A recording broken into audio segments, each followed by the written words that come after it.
Supremo ainda conta com a primeira versão do peticionamento eletrônico no ar. Quais foram os benefícios trazidos por ela para os usuários e para o STF?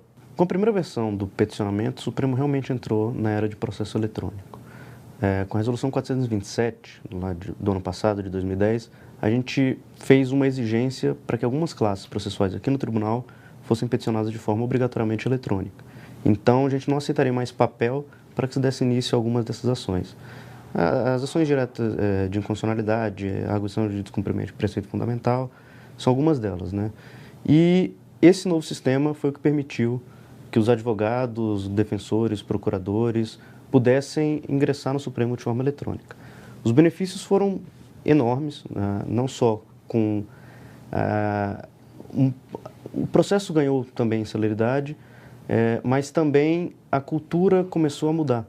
As pessoas começaram a se acostumar mais com o processo eletrônico, não só os advogados, os usuários e os jurisdicionados, mas também o público interno. Ministros, servidores, assessores também passaram a se acostumar mais com o processo eletrônico. E hoje o Supremo resolveu dar um passo adiante e lançar a nova versão do peticionamento, que traz muitos benefícios, corrige alguns erros da versão anterior e facilita muito mais a vida do usuário. Houve uma grande mudança da primeira versão para a segunda versão do peticionamento. Quais são os principais benefícios do novo sistema? Houve várias mudanças, né? A principal delas, que na verdade não é uma mudança só, mas foi orientada, as mudanças foram orientadas para que o usuário se sentisse muito mais confortável e tivesse uma forma muito mais fácil e ágil de fazer suas petições. Então, o sistema, por exemplo, deixou de ser cliente-servidor, que é o que a gente chama na linguagem de informática. Não há mais a necessidade de se fazer o download de um software para a máquina do usuário. Ele é hoje todo em plataforma web, né, via internet. Então, o usuário não precisa se preocupar em fazer download de aplicativo nenhum para a sua máquina. Isso nos trazia vários problemas, porque a máquina de cada usuário é um ambiente diferente. Então, nós nunca conseguimos rastrear todas as possibilidades, né? Então, havia casos de incompatibilidade que, por exemplo, o certificado digital deixava de funcionar se outro aplicativo tivesse aberto. Era impossível mapear isso previamente, né? Só quando os problemas surgiam que a gente conseguia detectar. Outra grande novidade é o peticionamento hoje, o ato de transmissão das peças, ele é separado do ato de assinatura dos documentos eletrônicos. Antes, eles eram casados. Quando você peticionava, o próprio sistema do Supremo fazia a assinatura das peças. Isso nos trazia alguns problemas. Algumas pessoas se recusavam a assinar peças que não foram produzidas por ela mesma, que a gente chama de ressalva de autoria. Então, todos esses documentos a gente, na verdade, sabia que a pessoa não tinha produzido, mas ela dava fé de que aqueles documentos eram autênticos. Hoje isso não acontece mais, não há essa necessidade.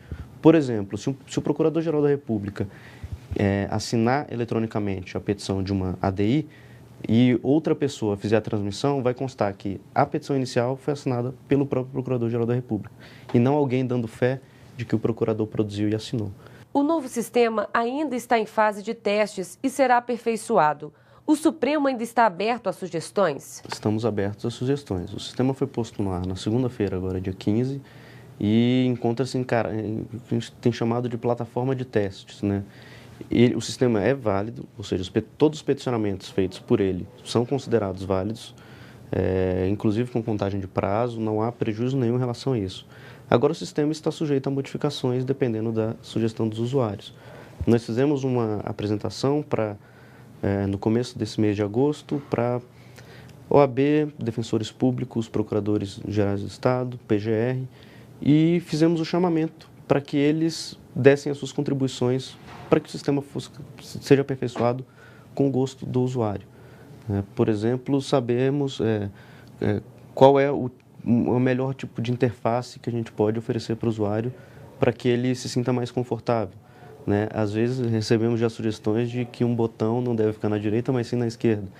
Esse tipo de sugestão, muitas vezes a gente não consegue pensar sozinhos, né? E faz uma diferença muito importante para o usuário.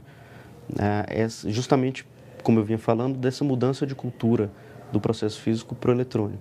Nós temos que tentar aproximar as duas realidades sem descuidar dos benefícios que o mundo eletrônico nos traz. Como o usuário acessa o novo sistema?